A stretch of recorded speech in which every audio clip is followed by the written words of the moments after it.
Olá, seja muito bem-vindo, seja muito bem-vindo ao canal Diversão Ilimitada. Meu nome é Christian e hoje falarei com vocês sobre este material aqui, né? Essa capa super bem elaborada, sinistra. Estou falando de Os Mitos de Lovecraft, material de financiamento coletivo que se baseia na obra do mestre do terror H.P. Lovecraft. Mas antes, convido a você a se inscrever nesse singelo canal para mais dicas e informações sobre histórias em quadrinhos, livros e jogos de tabuleiro. Vamos lá? A primeira coisa que chama atenção no livro é a capa, que é uma referência direta e reta do Necronomicon, este livro imaginário, né? Que é muito citado nas obras do H.P. Lovecraft. Então você tem uma referência direta que lembra muito, inclusive, o que aparece no filme Evil Dead. Vou mostrar a imagem aqui para vocês, né? A Morte do Demônio. Me lembrou bem quando eu olhei aqui. Adiantando, eu adquiri este livro por financiamento coletivo no Catarse. Então, no meu caso, ele veio com esse marcador aqui também. Eu não sei se a edição agora de varejo, né, acompanha isso aqui também. Eu imagino que sim. O que tem de diferente, né, no meu caso aqui, é que meu nome está imortalizado aqui no final, né, na lista de apoiadores, né. Tá aqui, Christian Domingues. Estou aqui, ó. Certo? E é isso. Pois bem, vamos lá então. Capa dura, né? Embora o livro seja preto e branco, você tem aqui na guarda aqui colorida, né, com os tentáculos, que é uma coisa bem característica do Lovecraft, né? Esses tentáculos, essas criaturas, né, desconhecidas. E o que eu vou fazer aqui é mostrar para vocês aqui, dar uma folheada, evitar mostrar qualquer spoiler, né? Algumas páginas, só para vocês terem uma ideia de cada... São 15 histórias ao todo. Algumas bem curtas e algumas não tão curtas assim. Mas é uma leitura bem rápida. Uma leitura bem agradável, né? Bem interessante. Já adianto que eu gostei bastante desse material. Eu recomendo para vocês. Quem gosta do H.P. Lovecraft, ou quem não gosta porque não conhece, recomendo, tá? Quem já conhece vai ter bastante referência aqui que vocês vão pegar. Quem não conhece talvez seja uma boa porta de entrada, tá? Para você se interessar nesse mundo desconhecido, cósmico, esse terror, não só cósmico, né? Ele fez outras coisas também que fogem dessa ideia, mas ele ficou mais conhecido por isso. Bom, então, Os Mitos de Lovecraft, passando aqui, tem o índice, né? Tem um prefácio do Alexandre Calari, ele faz o prefácio e faz a penúltima história também. Aqui ele explica, né? Ó, assim, ele situa um pouco desse desconhecimento do Lovecraft pelo público até então, né? Quando ele começou a conhecer, inclusive. Então é uma coisa que eu mesmo também não fui vir a saber alguns anos atrás, né? Eu já tinha ouvido falar, mas nunca tinha lido nada tão profundamente. Acho que tinha lido um conto ou outro quando eu era adolescente. Não cheguei a desvendar esses contos e tudo mais. Eu fiz isso mais tardiamente e achei muito interessante. Então tem o prefácio e tem as histórias. A história é o seguinte, eu vou mostrar, por exemplo, cada uma delas, né? Algumas páginas, só para vocês terem uma ideia dos desenhos, né? Do roteiro, mas sem dar spoiler. A primeira aqui seria do Salvador Sans. Para quem não conhece Salvador Sans, tem um material dele que eu tenho, inclusive, que é o Legião. Vou mostrar a imagem para vocês aqui, que é foda. É um terror, assim, pesado, bacana. Ele é um argentino. E ele faz materiais de terror e é muito bom. Essa história aqui, a primeira, ela é muito curta. Ela começa aqui e termina essa página aqui que eu não vou mostrar para vocês. De uma múmia, né? Você aparece aqui. Bem interessante. Na verdade não é nenhuma história, é mais um relato, né, de terror. A segunda aqui do Julius Cavalheiro, né? Imagino que se fale assim. Piloto, que é uma história militar, ok? História que eu achei ok, é interessante, ela é muito bem desenhada, mas assim, o roteiro eu não achei não me pegou tanto. É uma história ok, tá? Deixa eu pular também o final aqui. A terceira é do Danilo Beirute. História muito bacana, referência direta do Nas Montanhas da Loucura. História bem legal. Quem já conhece o conto já vai pegar na hora o que está acontecendo aqui. Mas ele não é exatamente o conto. Ele se passa no conto, mas de uma maneira bem inteligente até, o jeito que ele desenvolve a trama aqui. A próxima história, que que pra mim é a melhor de todas. Essa aqui, o Abismo, que é de um submarino russo que tá descendo por uma missão, né, nas fossas abissais das Marianas, né, pra fazer uma pesquisa. Tem um pesquisador junto, né, que tá na tripulação, e a missão é essa, chegar nessa fossa aí, pra investigar alguma coisa. Pra mim, a melhor história. Isso aqui é um filme, é um mini filme. Isso aqui poderia muito bem ser um roteiro de cinema. Muito legal, muito caprichado. Acontece muita coisa, tem um bom desenvolvimento. Pra mim, é a melhor história. O Abismo. Muito bacana mesmo. A referência eu não vou falar porque praticamente eu vou estragar o final se eu falar a referência disso aqui. Quem já leu os contos, né, pelo menos os principais, no começo já vai pescar qual é a referência aqui, mas eu não vou estragar a surpresa de quem não conhece ou quem de repente, sei lá. Acho que cada surpresa vale a pena. A próxima história é Lovecraft 2088, que é uma pegada mais futurista, é um desenho mais estilizado, né? Bacana também, né? Se passa no futuro. História interessante, não é nada surpreendente, mas achei bacana. Tem uma história aqui que pra mim, eu achei uma das mais fracas, porém me pegou pela surpresa, né? Que você tem dois guerreiros, né? Detalhe, tem referência aqui da Aquilônia, uma delas é ruiva, a mulher no caso é ruiva, e o outro é um bárbaro grande, cabeludo, né? Bem musculoso, ou seja, é o Conan e a Sônia, né?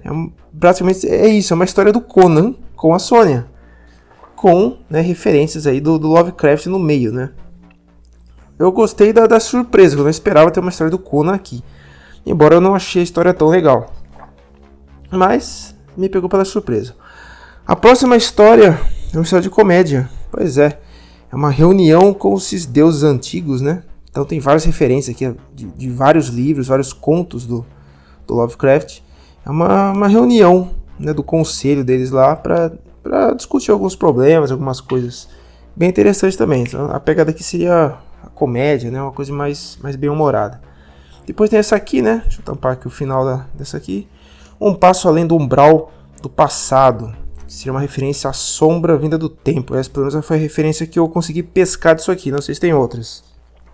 Que são dois amigos, né, desvendando um casarão. Esse casarão antigo aqui. Interessante também. Gostei da história. A próxima aqui, Lave Bem Seus Pulmões. Essa aqui pra mim é a mais moderna, mais atual. Tem umas referências aqui, né? Que é coisa que, olha, o presidente falando da gripezinha, né? Teve uma infestação, né? Uma infecção que se espalhou aqui e tal, né? Transformou essas pessoas, essas criaturas aqui e tal, e tudo mais, né? Tem os tentáculos, uma referência direta ao Lovecraft, a obra do Lovecraft. E você tem aqui, ó, comunismo, né? Botar a culpa do comunismo. Tem vários. O texto aqui é que eu achei o melhor texto, o mais inteligente de todo o livro. Isso aqui eu achei bem legal. E esse desenho bem estilizado também combina com o material. O Portal, história que eu achei ok, não é uma história tão legal igual as outras, mas bacana também. Não tem uma referência direta a um conto, pelo menos dos contos que eu conheço, não consegui identificar, mas assim, é bem uma história mais genérica, tá? Tem o nome aqui dos antigos, né, que aparece e tal, mas você vê que a referência é da obra do Lovecraft, mas não necessariamente uma obra específica. Depois, você tem aqui esse Crossroads, que basicamente é a mais pirada de todas, a história mais pirada de todas, que envolve o próprio H.P. Lovecraft, ele na história aqui. Essa história é uma piração. É bem louca. Achei bem desenhada, achei legal também. Mas é uma história mais maluca de todas. Isso na minha opinião. Bem desenhada. Aqui, Popa Mamba. Próxima história. Isso aqui é uma referência direta da Maldição de Ig, né? O pai das serpentes. É uma história que se passa no Vietnã. Tem esse estilo bem marginal, né? De desenho que eu acho legal. E é uma história, né, que se passa de guerra, né, uma história de resgate. Essa outra história aqui, no caso, é a Aeons. Isso aqui é um grande delírio tá? Você tem aqui referência também do livro aqui, né, tal. Uma história bem curtinha, bem genérica até. Uma história que eu não achei tão bacana igual a maioria, mas tá aqui. Uma história bem... O desenho também não achei tão lá grande coisa, mas enfim, é um grande delírio. E finalmente vem a penúltima história, né? A Chegada do Vazio, do Alexandre Calari. Para mim, a segunda melhor história do livro. A primeira é o Abismo, e depois vem essa aqui, que é uma história de... Você vai associar diretamente com uma história de zumbis. Na verdade, não é exatamente, né? Você tem essa figura dessas pessoas, né, modificadas, que poderia ser zumbi também, né? Na verdade, é uma história de zumbi, a estrutura dela, mas não foca no zumbi, né, nessas criaturas. O foco não está nisso, o foco está nas relações humanas. Para quem não sabe, o H.P. Lovecraft também fez histórias de zumbis. Como assim? O Herbert West Reanimator, né, que é uma história onde revive-se os mortos, não deixa de ser uma história de zumbi. Além de outras histórias também, que tem a figura do Ghoul. Isso até é explicado aqui no Pós-Fácil. Tá? A Pintura de Pickman, por exemplo, é uma história que tem essa figura, né, que é uma espécie de zumbi mesmo, né, o Ghoul. Então é o que se aplicaria aqui nessa história. Bem legal, bem interessante, né? Você tem uma menina de protagonista aqui. Achei muito boa essa história aqui. E finalmente vou para a última aqui, que também é uma história bem curtinha, do Orlandelli, que também tem essa pegada de humor, até pelo traço dele, né? Você vê que claramente é uma história de humor, né? Ele é cartunista, desenha muito bem, que é a história Cthulhu? Uma pergunta, uma exclamação aqui. Essa história, pelo menos para mim, ela não é... Ela deixa você interpretar o que é isso. O que é esse Cthulhu aqui?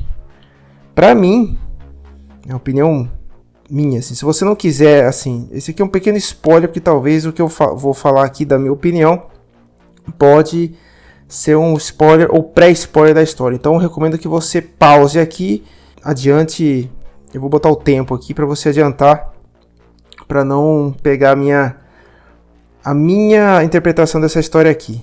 Então, pause agora se você não quiser saber. É um não é um grande spoiler, mas para mim isso aqui é uma história de depressão, tá? Ele associa uma metáfora da depressão. Se você depois coloca a sua opinião aqui, o que você achou dessa história, fique à vontade.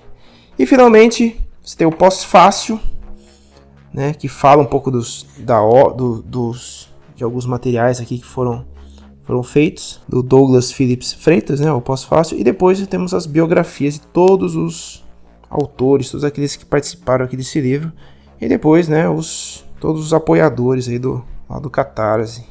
Tá aí um bom livro para você que gosta do H.P. Lovecraft, ou para você que não conhece, mas quer conhecer, acho que é uma boa também, tá? Talvez vá despertar seu interesse para poder... Opa, tem um gato brigando aqui. Não sei se apareceu aí. Caramba, bacana que tem tudo a ver, né? Com terror e tudo mais. Gato brigando, acho que tem a ver. Vou deixar o áudio aqui, não vou tirar não. Enfim, já fiz vídeos de materiais do H.P. Lovecraft, vou deixar o card aqui. O último foi o Horror de Dunwich. Também fiz do Necronomicon, do Alan Moore, né? E também nesses dois vídeos mesmo eu falo também do Providence, que é um outro quadrinho que é fantástico, que praticamente resgata quase tudo do H.P. Lovecraft numa história só, que pra mim é uma coisa, nossa, perfeita, assim, é muito legal, talvez acho que até mais legal que a própria obra do Lovecraft. Tá, lógico que isso pode ser até uma blasfêmia, mas assim, pro público mais atual, é mais digerível, eu acho, né? Porque ele é mais direto. Aqui, o H.P. Lovecraft, eu já falei isso em vídeos anteriores, ele tem a mania de, talvez até uma coisa da época, né, de escrever muito, né, ele descreve muito, usa muito adjetivo, as descrições são muito carregadas, isso pode cansar alguns leitores. No quadrinho, os quadrinhos que o Alan Moore fez, o Necronomicon e o Providence, a coisa é mais direta, né, e o terror tá ali também. Então é um material que eu recomendo, inclusive para quem está começando. Enfim, é isso, espero que tenham gostado do vídeo mesmo. Dê o seu like se você gostou, não deixe de se inscrever no canal e até a próxima, pessoal. Tchau! Até mais.